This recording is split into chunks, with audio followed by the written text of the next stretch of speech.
VCarve Pro, Vector Validator, and V-Carving Toolpath. All right, in this video, we're going to take a look at the Vector Validator before we start carving. This is a great habit to get into before creating any toolpath. So, before we carve this vector, let's run the Vector Validator. This tool checks for a few things: intersections, overlaps, and zero-length spans in your vector. These can cause issues with your toolpaths if they're not cleaned up first.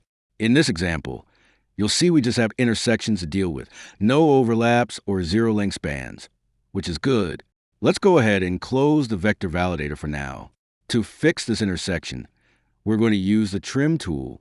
Just select it and trim away that overlapping section. Now that our vector is clean, let's set up our toolpath. Go to Toolpaths, and we're going to use the VCarve engraving tool. For our settings, start depth is 0 inches and flat depth is set to 0.125 inches. We'll be using a 60-degree V bit for this one. Once everything looks good, go ahead and hit Calculate, and then preview your job to see how it'll carve. And that's our toolpath ready to go. If you want to keep learning more techniques like this, enroll in our course today. Thanks for watching.